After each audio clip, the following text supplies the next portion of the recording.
It's time for I Said No Gifts. Today my guest is Joachim Booster. Look at what he brought me. Well, you don't know yet, but you're going to find out and you're going to be thrilled. So keep watching the episode.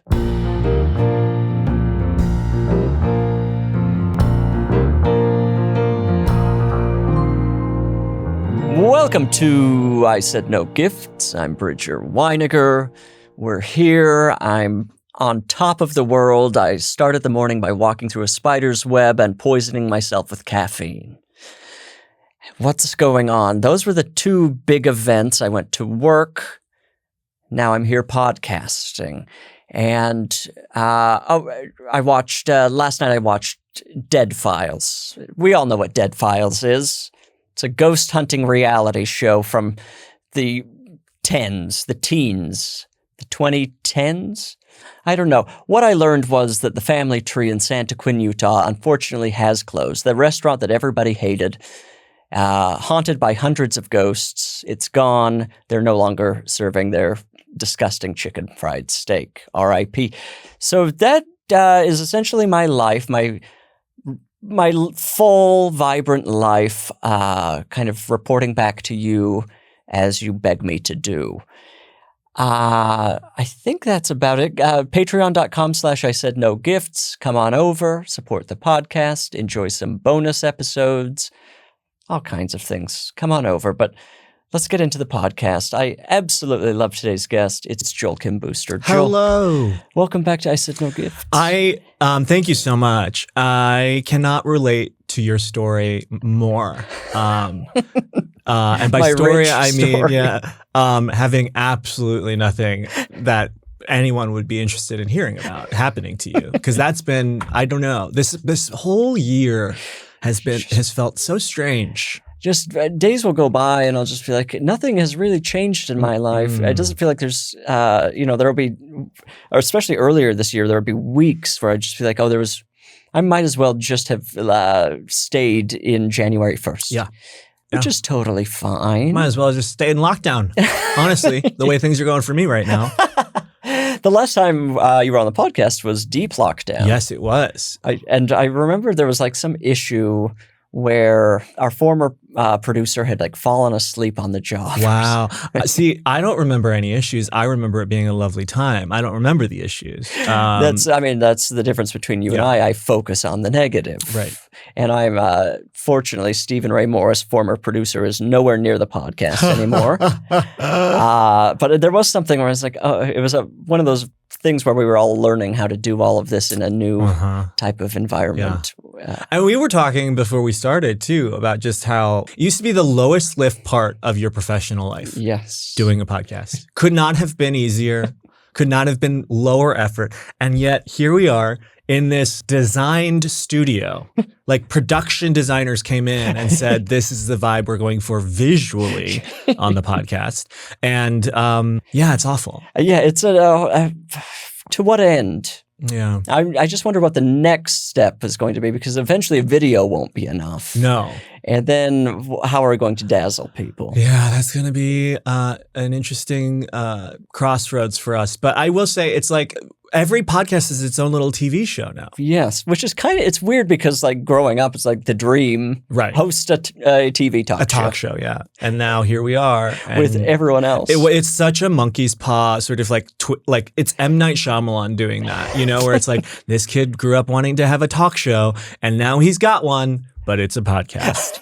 I'm joking, of course. I love my podcast. I do too. I love podcasts. I'm truly so thankful to be able to have a podcast that people listen to. I mean, feels like a miracle to me. That's the toughest thing, right? Is that unlike a talk show, there's no studio audience. No, you're sort of just shouting into a void and hoping that it reaches somebody somewhere. Because I'll do for the Patreon like recaps of Housewives or whatever, and I'm just sitting in my back office, just talking into them. Like, if someone observing that from the outside, I can't imagine, what does that even look like? That is the thing that I find so impressive about you and this podcast is I record the intro after the guests leave. And even then, I feel so crazy talking by myself. Like, I could never do what you and Mark Maron do. It's me and Maron, the two famed monologists. You and Mark Maron. I couldn't do it. I just don't think I could sustain like a train of thought that would be engaging to people. Like I just did, which was, just platinum level. There are supercuts of you doing it well, though, on socials. Honestly, I'm like, should we re-record? There are aspects of this podcast that I think people look at and they're like, wait, he's fundamentally doing the podcast incorrectly. I'm sure the network is like, why doesn't he just do this without the guest here? Yeah. And I've just locked myself into a thing which may or may not work, and that's I guess it's neither here nor there. Well, I think you're still like doing it better than say like Jessica Alba would. No, I do everything better than Jessica Alba. I don't know that she has a podcast, but you know someone's thinking about it on her team. Oh my God, they've pitched it over and over. And that is the other great thing that has changed is now podcasting is no longer just, normal people. It is just now every A-lister has a podcast. This is something I've thought about and talked about. I just feel like people need to write down the amount of money they want. Yeah. And then we all get to look at it and we get to decide how you get there. Yeah. Because certain people, I'm just like, how much money could you possibly need? No. And it's like, how much is a waste suitcase is giving them? Yes. That's what I want. Like, it's so crazy because I have sponsors. You have sponsors. I'm not buying a house or paying my mortgage with them, but yeah, it's I don't know. Again, I just feel like what's going to happen next? For it to be worth it for Reese Witherspoon to do a podcast, right? You have to imagine the money is insane, like I can't imagine it would be lifetimes of money. Yeah, and and we love her for it. Exactly. What is her podcast? I don't know. I came here to promote it. Again, it seems likely that she has one or had one. I've heard her on podcasts. Now she's always out there. She's saying working. Something. She's saying something. She's trying to get us on board with NFTs and AI. She is. Is that true? Oh yeah, she famously got in trouble when NFTs were. This was past the point where every thinking person knew that this was not going to happen. Right. But she still tried to make it happen, and then recently had a video that was just like, "Get on board now." With AI. Oh no! It's always like the girl boss take on a new evil technology, though. Right. And she is kind of the foremost book critic of our time. Yes. She really does make it happen, though, for some of these books that some of them maybe should have been left in the airport, But her greatest achievement is still the DUI. Oh, my God. I forgot. Oh, my citizen. God. She was... You don't know who I am? Well, you're about to find out. It is her best work. I was on her side. Yeah, no, the first DUI that I was on the person's side. Yeah, how couldn't you be? Because it's like, who's she going to hit out there? Out in some empty southern road, just blasting down the freeway. Again, obviously, we're both very vehemently against DUI. Yes. Yeah, I think that, not to get too serious about it, but the DUI is truly one of these things where I'm just like, this is a beyond horrible thing a person It is, can do. and it's so crazy, especially if you live in a city like ours where there are a million options other than doing that. Like, this isn't 2006 anymore. You don't have to do that. Not that anyone had a gun to your head and was forcing you to do it before, but it is so crazy when I know of people who are still getting DUIs. Unbelievable to me. And it's like, you're not even poor, There's for 98% of the population, if you should be able to figure out how to get home. Yeah. Actually, everybody walk home. Yeah. There's just literally no excuse.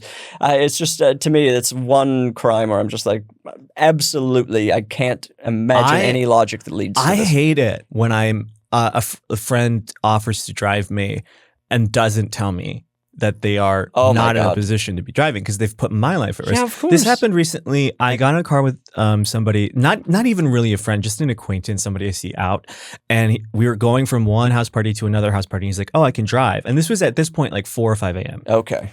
So already exhausted. It should have been on my radar that he was probably not completely sober. But I asked him, I was like, you're good to drive, right? And he was like, absolutely. We got to the other party. He parked on the wrong side of the street. Oh, my God. And this was in Palm Springs, which is a city seemingly designed for drunk drivers. Right. Except for the one-way street streets. That too, but the roads are wider than any road in America. Right. Because they know those people are swerving all over the place. And the seniors driving. And God bless our seniors, but we know that driving can be a little tricky as well. People don't stop driving when they know they should, And if we wait for that day to come, that day will never come for most people. No. My grandma's 95 and still driving, but she has the self-awareness of, I think it's about time. Yeah. She just recently passed her test, which to me is remarkable. If she's passing the test, then, go for it, I guess. I shouldn't be driving, honestly. I certainly shouldn't be. You should have seen me on the way here. I just got a new car, a new used car last night because I totaled my car last week. Oh, no. What happened? I literally was in a fight with my husband, was like, I need to go drive around the block. Got in my car, drove about half a block away from my house, turned a corner. This is like my street is very narrow. It might as well be a one-way street. Mm-hmm. But I was like turning around the corner and just I was like, my husband called me and I looked down at the phone, looked up, and I was like head on into somebody else. And the thing was, it wasn't even like a bad crash. No one was hurt. Cosmetically, my car even looked like it should be fine, but it hit some sort of fluid container or something that they were like, no, it's not worth it. And so I had to go visit the fine folks at CarMax, which I will say, I bought a car on Monday. Okay. Decided I didn't care enough about I don't have a lot of vanity about cars in general. Like I've never had a car that I thought was like cool. Right. It was always what I could afford and what seemed practical. Yes. And I bought a car and it was like slightly more money than the insurance gave me to buy a car. Okay.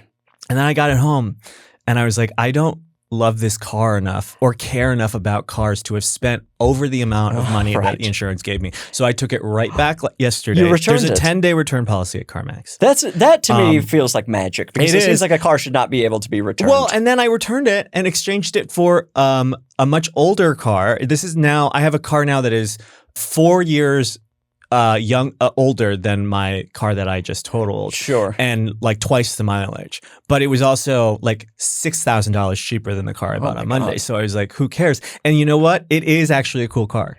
It looks very cool. That's now it is very old. What year? 2019, 2018. That's not bad. Yeah, no. It's not like a different era, but it does. I am missing some of my 2023 car. Right. Oh, I mean, but there are certain features of newer cars that are absolutely the most annoying thing you could possibly. 100%. I mean, like it taking control of the car, the amount of beeping that's going on. I had a rental in upstate New York last weekend, and it kept telling me, "Hey, do you need to take a break? You doing okay?" It kept doing, and I was like, and I think it's that eye motion sensors that's like keeping track of your eyes, and like I was like, "Bitch, I'm fine." That to me is such a distraction, and I'm immediately mad. I was like, "Oh, are you okay?" Yes. What's wrong with you? Right? Because you seem to be off. If you're checking me, it was so annoying. Yeah, I feel like the sweet spot for cars was like probably 2018 when they had a lot of wonderful features, but not the beeping, not the tracking me. Not everything you do being beeped. And I don't really care about even a backup camera, to be honest. I don't trust it that much. You know what? It's crazy. I only just in the last couple of years really stopped looking behind me physically. And it was so crazy because I remember when I bought that car that I just totaled, I had like a young Gen Z salesperson doing the test drive with me. And he did not know how without a camera, he just couldn't possibly back up. And there's a whole generation of people now, and then some, who are not learning fundamental skills. That's because that's really one that you may have to use at some point. The camera's going to die. Yeah, and it's not like it's a mechanically difficult maneuver. No, it's sort of a little bit of moving your body. Yeah. Kind of what you do in other parts of reality. Lots of them can't parallel park. Well, I mean, without the help. I can't say much. I mean, granted, that is something that I'm afflicted with as well. That skill comes and goes for me. It really does Sometimes depend. I'm like, oh my God, I remember everything. Like, oh, line yourself up here, turn the wheel here. But if anyone is watching me do it. Out the window. No. Forget it. No. I'll try 10 times while they watch and then I'll leave. Yep. And that is, have you lived in New York? Yes, but I didn't drive. Obviously, who never should you attempt it. I had to drive twice when I lived in New York, and it was two of the scariest days of my entire life. But this is the thing I always say about the differences between New York and LA is that, I would much rather be stuck on the subway between stations for 20 minutes straight than be at my destination driving around the block angrily because I can't find parking. I am there, but I can't be there. Right. And it's like 5 times as infuriating as being stuck on public transit. I don't mind I was just talking about this. I don't mind kind of, especially if it's like a social event, having some time to waste driving around. Oh, you want to run out the clock? Yes, running out the clock and then getting there with something to complain about. Feels that's fair. All right. But I mean, I lived in mid-city LA for years when I first moved here, and I would literally have to park half a mile from my house every day. So it was just this parking is When I lived in Hollywood when I first moved here, Central Hollywood, I twice had guys who were coming over from Grindr to hook up who aborted the hookup because they would drive around for 20 plus minutes looking for parking, and when they finally couldn't find parking, they were just like, sorry, that's understandable, not worth it, literally physically impossible. Yeah. It was terrible.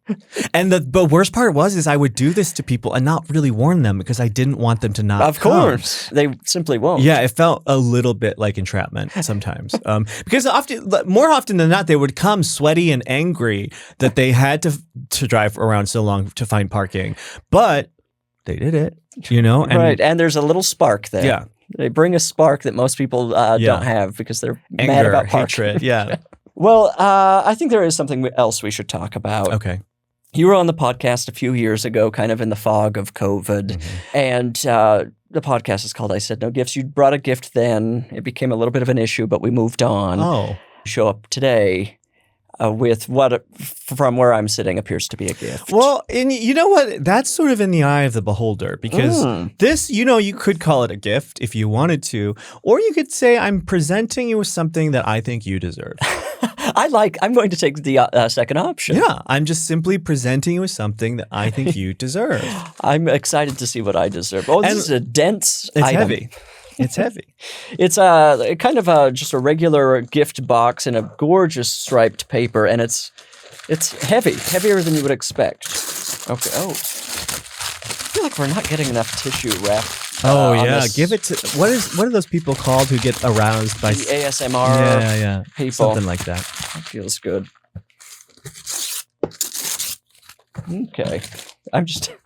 Okay, we're reaching in. Oh my god. Don't worry, it's not like a Russian nesting doll situation. This is the last layer. Okay, we're pulling it out. I really felt like you deserved this. What? Best comedy podcast, Bridger? Because I know you don't have one like this. You don't have an award of your own like this. So I figured that if anyone deserves best comedy podcast from the Asian American Podcasting Association, it's Bridger Winegar. I've been trying to get this exact award for years. The Golden Crane. It's become problematic. People are begging me to stop. It is obviously it is something that is close to my heart. I won it along with Mitra Johari. She was just we just did a Patreon episode with her. And she also not Asian, but they still gave it to her. She was on your coattails. And this was for Urgent Care, my last podcast. Right. R.I.P. I think that more awards should work like this. You should be able to give your award away. I think it's a great idea. It should be recognized by the governing board of whatever, whoever gave you the award in the first place. I now am the holder of this thing. And that's an easy adjust on the names there. Oh, that's an easy adjust. Of course. Yeah. Of course. This feels almost like The Ring or something. It's passing also, it along. I mean, this is like meant to be the murder weapon in an HBO Look at how it's a shard of series glass drama. Yeah, it's crazy. That point at the top. This is something you pick up in a bar. I mean, honestly, half the reason I'm giving this to you is because I feel unsafe with it in my own home. This would be one of those crazy Hollywood murder stories. Yeah. Your head getting bashed in by this. I'm going to put that on a shelf on my wall with my other trophies and awards? In earthquake country? Exactly. That's crazy. That's bad crazy. news. But here in the studio, this is going to be so dazzling. No, I think it's going to look really great Look in at here. this.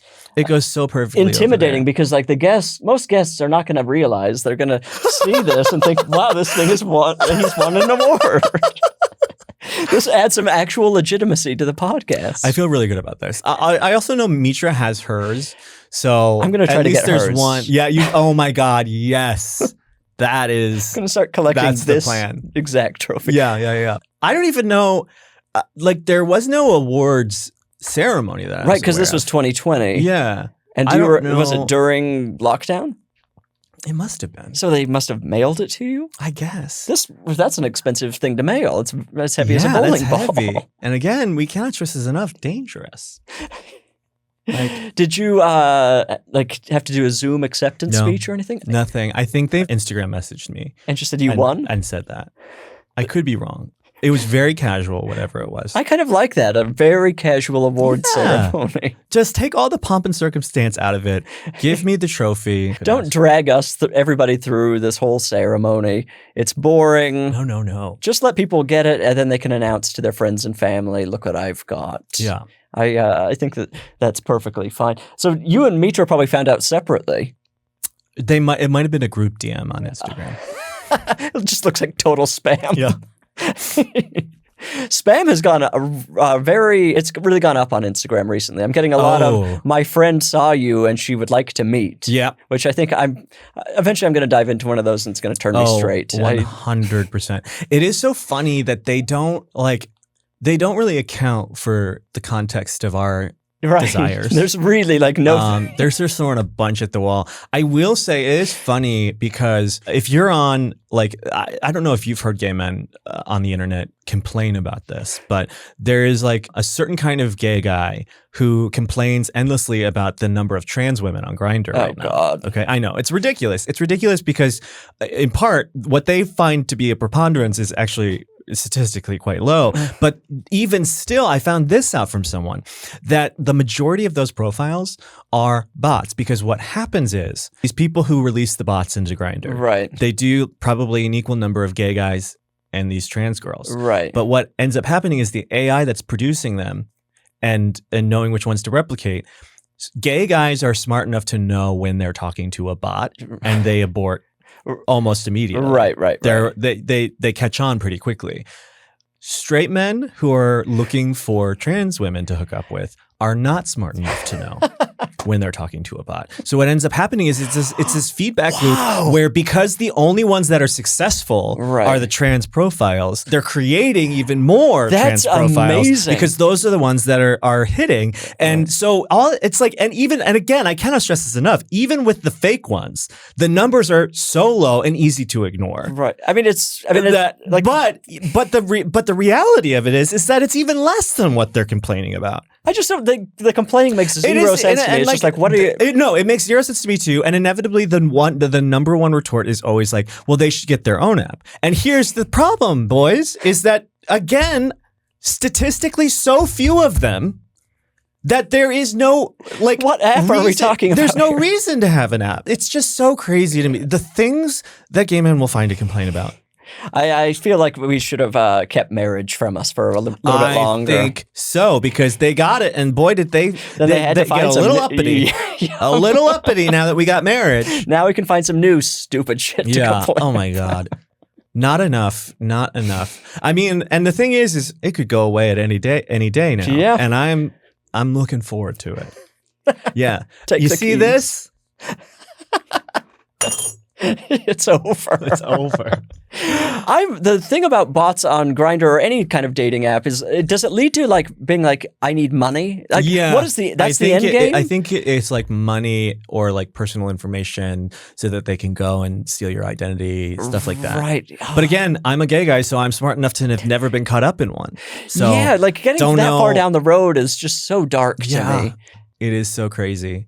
But no one is forcing you to talk to anyone on that app. Right, exactly. It's and I can guarantee you that most of the dolls I know are not looking at you and saying, "Oh God, I hope and pray." Me. No, they probably couldn't even pick you up out of a lineup.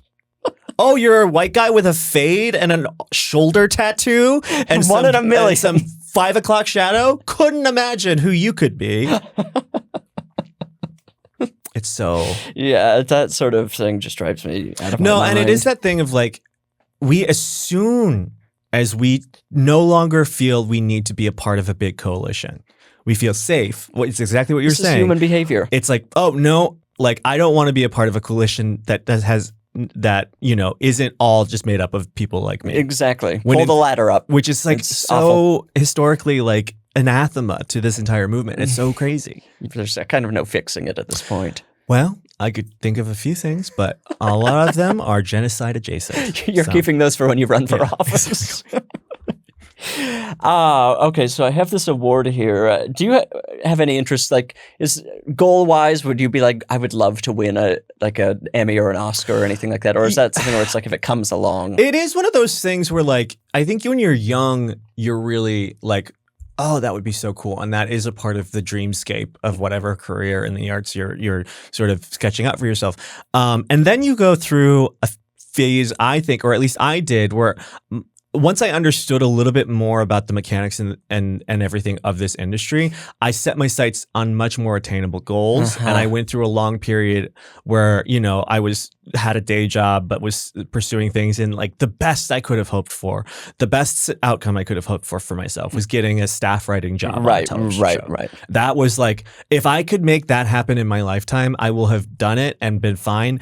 And so then like you stop expecting awards, and then I think you do hit another phase where like you get successful enough, or certainly when it happens, like it's funny, I said in 2014, it must have been 2013 or 2014, I made my iPhone start addressing me as Golden Globe nominee Joel Kim Booster, which is so funny because even then in my early 20s, when literally for this bit, I could have imagined any outcome for myself. Mm-hmm. And the best I could come up with in my wildest dreams was Golden Globe nominee Joel Kim Booster.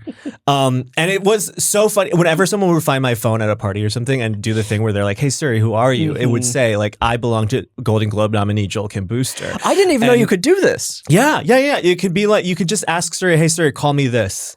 And it'll change your name to that when it uses it. But and then for Fire Island, I got nominated for an Emmy, 2 Emmys. Oh, that's right. And it was this funny, like, sort of like I secreted this into happening in some way because I for like almost a decade had my iPhone calling me Golden Globe nominee, but now I'm Emmy nominee. I should change it in my phone, but I don't have the heart. You know, does it still say Golden Globe nominee? Yeah, it still says Golden Globe nominee. Things will go south very quickly. I might have changed it to Emmy nominee after it happened, but again, like this is the thing too about this the phase when you are in the position to be going to award shows and stuff like that is that like it becomes so incredibly uncool to care. Right. You know, right. Like, this is why I'm so grateful to be in a relationship with someone outside the industry, because when I went to the Emmys, like you aren't even allowed to like be excited because it's like you'll look lame, you'll look cringe. It's embarrassing to care about stuff like that. And like all of my friends who are in the industry, we're all at a level now where it's like, well, yeah, of course it's your job. Like this is your job. This is a normal part of your job. You should just,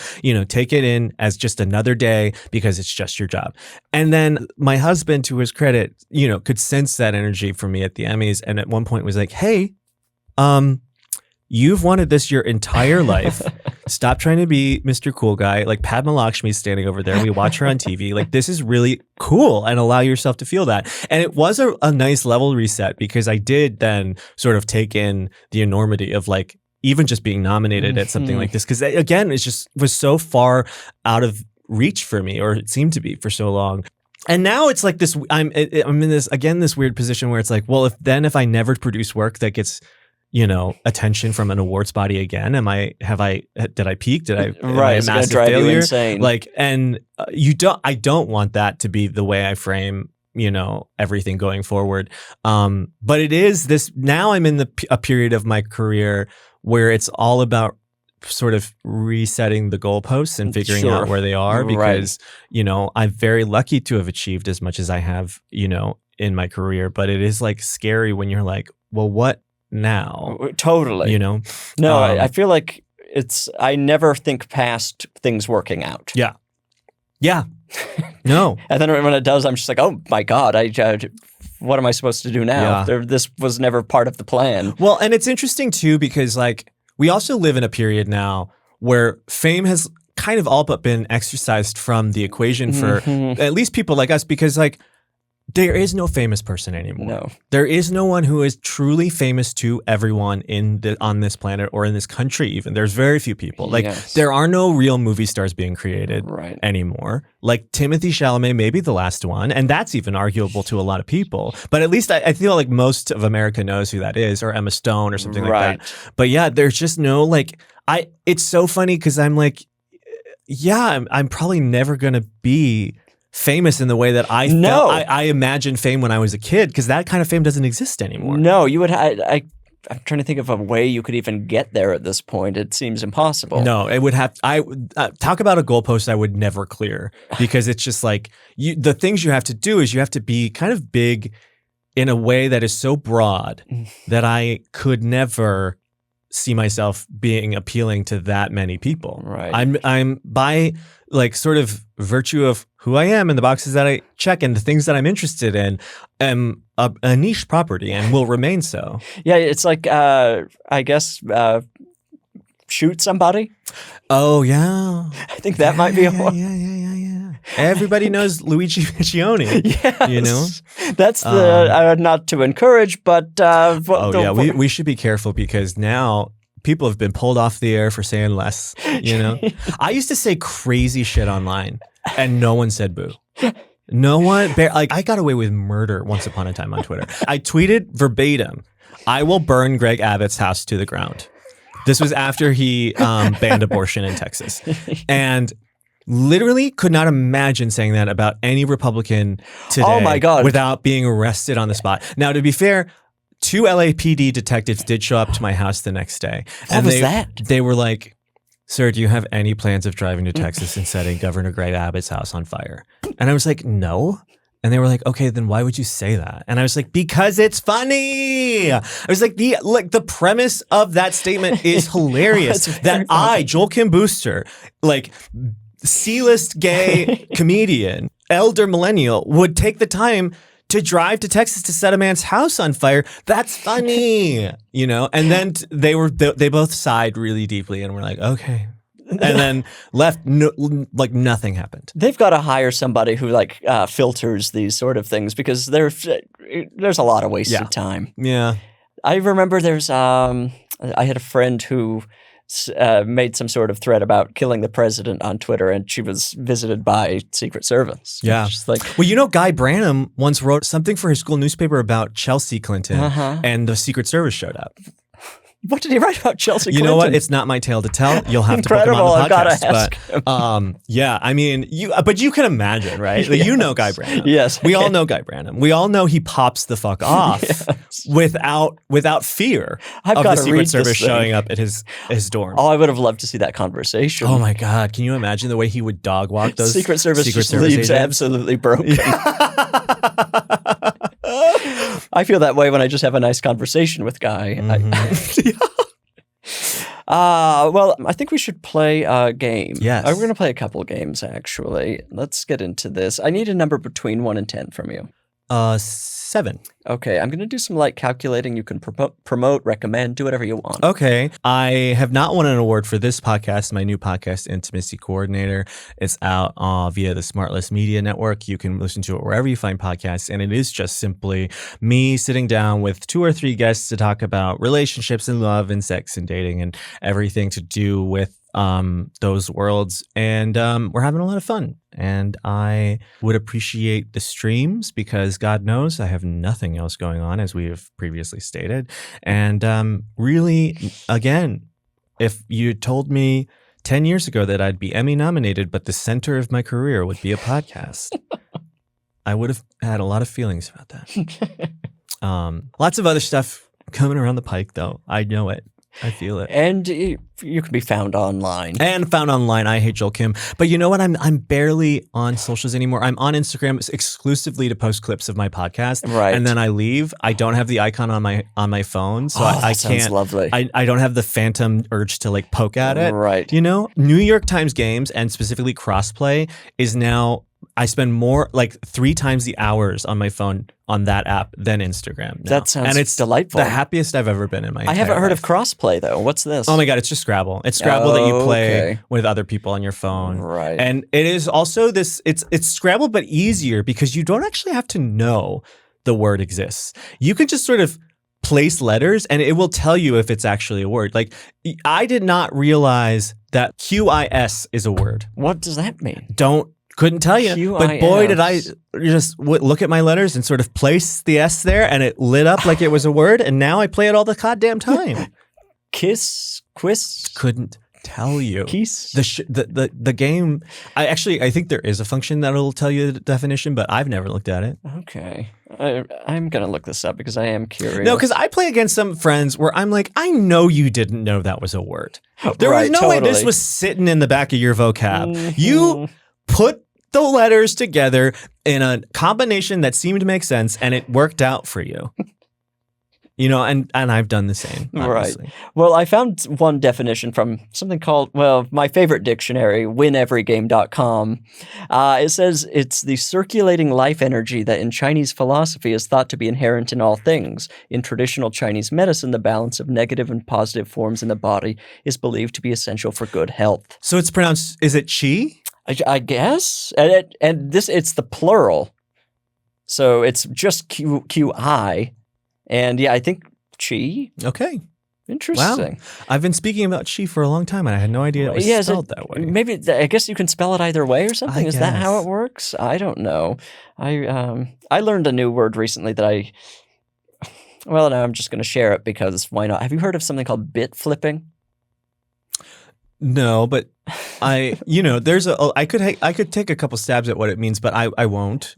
Does it have something to do with like someone else has started a joke and then you sort of take it over and try and make it into your own joke? That's horrifying, but that is podcasting. This is somehow scarier. I was reading an article about how a plane over Florida just dropped out of the sky for 5 seconds. It didn't crash, but it dropped out of the sky, and they could not figure out what had happened to it. Every manufacturer of every part of this plane looked into it. They couldn't figure it out. I hate that. And I learned about the likelihood is that it was bit flipping, which is space radiation is, constantly flying through the planet, and occasionally will fly through a computer and will flip just like a 1 within the code and will make the thing malfunction. Usually it's like a pixel on a screen will go out, but in this case, they think that's what happened on this plane.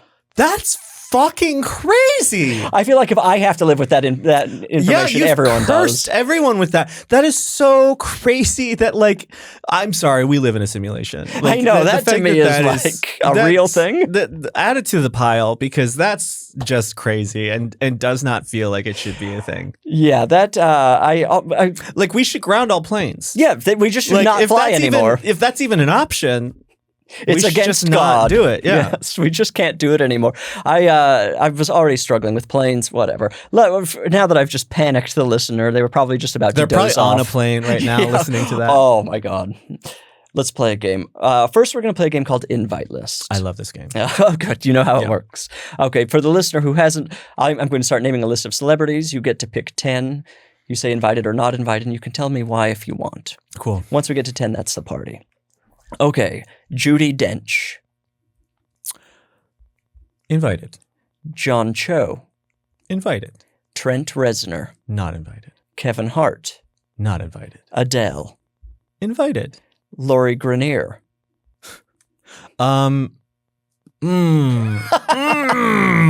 That's tough. If I'm gonna have one of them there, it's not gonna be Lori, unfortunately. Who would it be? Barbara. Yeah, and not even because I think she's the best shark, but I do think that she'd be the most interesting one to have around. Right. I feel like she's got stories. She's got stories. She's a woman of the people. She's got attitude. Yeah, she'd talk to anybody. Yeah. Barbara strikes me as a take her anywhere kind of gal. Totally. So no to Lori, not invited. Sorry, Lori. Erykah Badu. Oh, invited because I know she's not going to show up. And if she does, it's going to be right as the party's ending. That's a good guest to have. Somebody that you can just you don't have to worry about prepping food for. Mm-hmm. Anthony Hopkins. Not invited. Christina Ricci. Just for the sake of space, not invited. Joan Cusack. Invited. Kevin Costner. Not invited. Tim Allen, we got a couple Oh my, here. yeah, wow. Not invited. That would be, they're going to their own party. Yeah, they're already at a party somewhere in the mountains. Kevin Durant. Oof, not him. Not invited. Jacob Elordi. Not invited. Too tall. One of Get the tallest. out of here. One of our tallest people. Yeah. Sarah Michelle Gellar. Oh, and the thing is I said no to Christina, so I feel like I have to say no to Sarah too. Yeah, it's I think only that's fair. Yeah. Totally fair. Quentin Tarantino. No.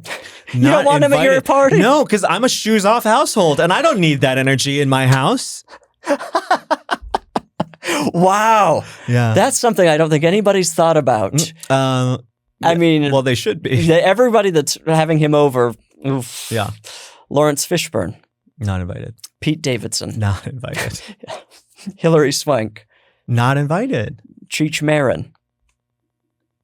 Not invited. Stockard Channing. Not invited. Megan Thee Stallion. Invited.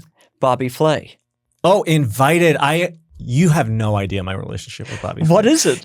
I've watched so much of his content on television because when I am on the road touring as a stand-up comic, I am in a hotel and I am watching the Food Network on analog television. I was thinking about hotel TV last night. It's the best. There's remove choice from my life. Absolutely. And I will sit and watch things I never thought I would sit and watch. The things I'll be exposed to. FX on the weekends, you know my ass is sitting down for Battleship. Okay? And just the last 45 minutes. Yeah, you don't need the whole thing. It was just fed to you. Yeah. I'm bouncing back and forth between Beat Bobby Flay and Battleship on the commercials. The best feeling in the world. It's the best. So yes, he's invited for sure. I know way too much about him. Jane Seymour. Oh, love Dr. Quinn, but not invited. There's a lot of Republican-seeming people on this list. Do we think Jane Seymour is Republican? I would venture to guess that she's conservative, at least. Jane. Who's the She's other moderate one? at the very best. From Touched by an Angel, who's married to the horrible Roma guy. Downey. Yes. Yeah. Paul McCartney. Ugh, not invited. Get over it. Jeremy Renner. No, again, he's going to Tim Allen and Kevin Costner's party. They are going to say they're coming and they're not going to show up. Winona Ryder. Invited. Nick Carter. No, not invited. Oh, I have Kevin Costner. Oh, God. He really wants an invite to this party. Jay-Z. Not invited. Nathan Fielder. Invited. All right, that's 9. One left. Ooh. Kate Winslet. Not invited. Ringo Starr. Not invited. Bill Gates. Not invited. Donald Glover. Not invited. Tom Selleck. Not invited. Wow. George Lucas. Not, invited. There we go. Interesting. Yeah. Very interesting. Yeah, so many guys that my dad would have loved. Oh, yeah. At a party. Yeah, truly likewise. Wow, that's a good list. Wait, yeah, remind me who's going to be at this party. Ellis, will you tell us who's at the party? I will. All right, it's going to be Judi Dench, John Cho, I regret that one. But. Adele, Erykah Badu, Joan Cusack, Megan Thee Stallion, Bobby Flay, Winona Ryder, Nathan Fielder, and George Lucas. This is going to be a weird ass The party. conversation's going to be flowing. Yeah, Absolutely flowing. I mean, Megan and Adele are running the show. Yep, they're at the center of the table. You're putting a lot of weight on their shoulders. You know, that's just like I'm winding up the Furby and just letting it gab. At that one, that's actually my favorite kind of party when I can sort of trust that someone else is doing the social heavy lifting for me. To host a party alone, I'll sleep for days. I need somebody else handling some of that. Well, you played that game very well. We're going to play a game called Gift or a Curse. And of course, I don't have the document open. Well, I'll recommend in the meantime. Yeah, please do. Diet Coke with a little bit of apple cider vinegar in it. What? It's fucking amazing.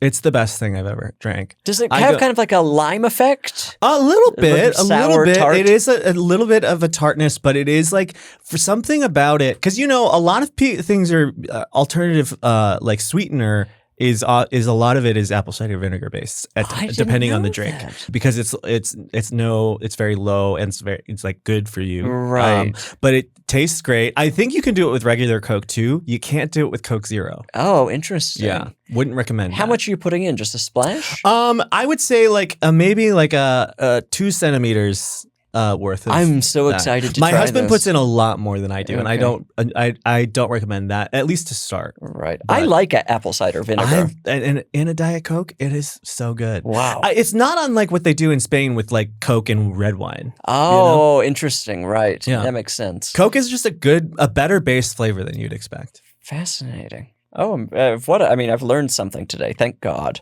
Okay, we're going to play gift or a curse. I'm going to name 3 things. You tell me if they're a gift or a curse and why. Okay. And then I'll tell you if you're right or wrong because there are correct answers. Wow. Okay. All right, this first one is from a listener named Kristen. Gift or a curse, seafood Cobb salad.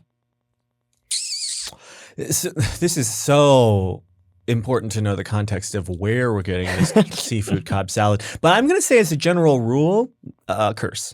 Why? Because seafood in any restaurant in most places in America is a bad idea, I would say. Because like seafood Cobb salad screams to me lots of like 30 plus items on the menu. And if I've learned anything from watching Kitchen Nightmares with Gordon Ramsay, it's that any restaurant with more than like say like a dozen or so menu items, something's like it's not good.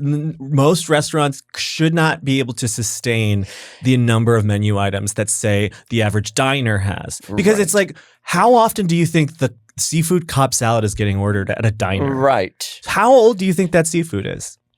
It's been dangerous sure it's game to frozen, play. but frozen for so long. And then you're not enjoying like, I mean, I've given it away, curse, obviously. And also, I just think Cobb salad, we got to a great place with Cobb salad. I don't need anything new. It's also like the like creamy dressing with shrimp. I don't know. It just doesn't seem. Cream on fish. No, with a blue cheese too. Like, Textural nightmare.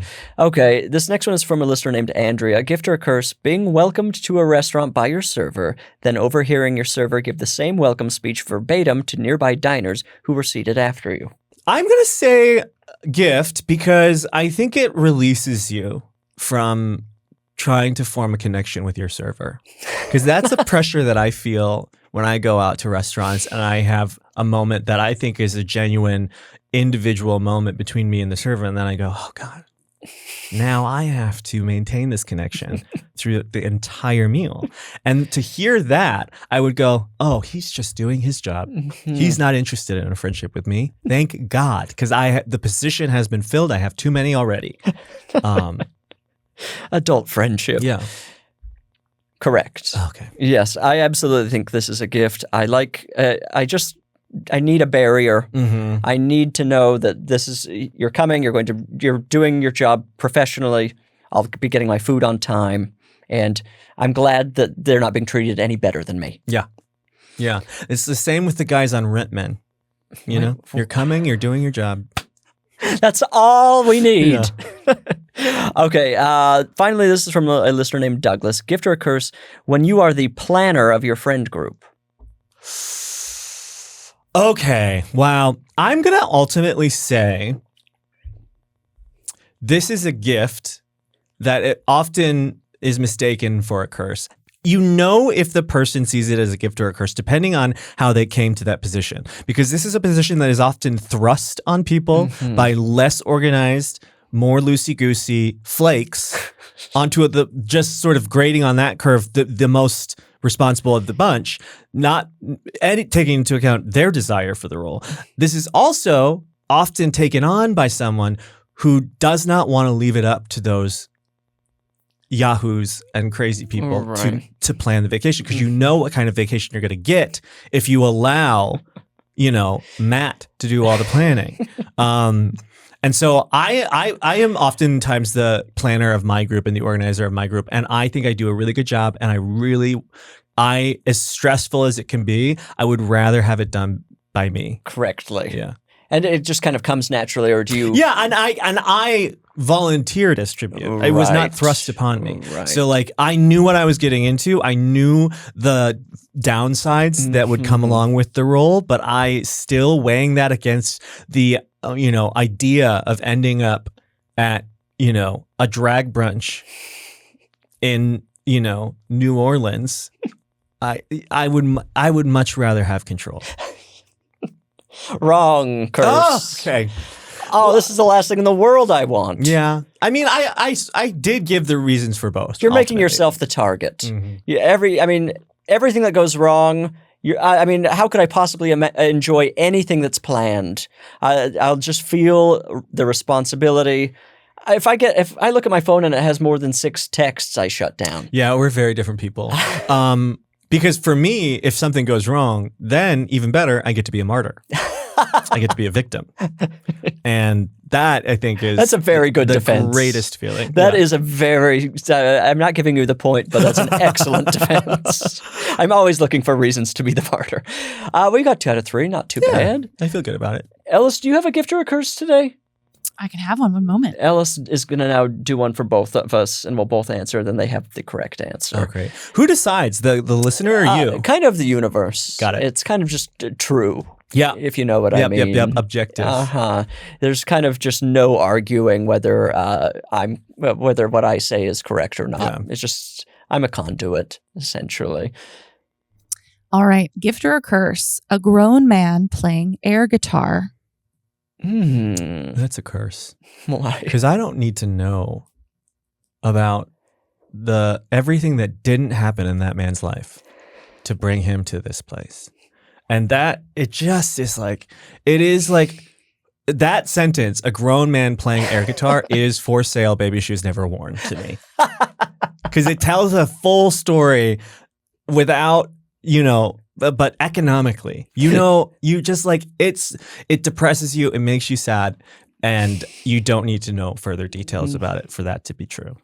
I'm going to say gift. I think that if that's a short story, it's a celebration. I'm happy for this person. I think it's a thrill, and good for him. Good for him for just rocking out. It's a gift. Okay. Yes. Because I think if more grown men were playing air guitar, we'd have a lot less problems in this world. Yeah, they'd be keep their hands busy with air guitar rather than whatever else they're getting into. You know what? I agree. Ultimately, in framing it that way, fully agree. Yeah, that really makes sense. There's competitions, Oh, yeah. And the people are they're genuinely good at it. It is one of those things where you look at somebody who's doing it at a competition level and you're like, okay, well, this is art. Yeah, it's like, oh, that's something that I didn't imagine could be good. Yeah. It's certainly not something that you felt like someone could make seem difficult. Right. It feels like everyone should just be able to, is on the same level. It seems like sort of the appeal of air guitars that anyone could do it. Doesn't require the years of training that guitar requires from you. But ultimately, it's mime. Yeah, that's true. Mime work. It's commedia dell'arte. Yes.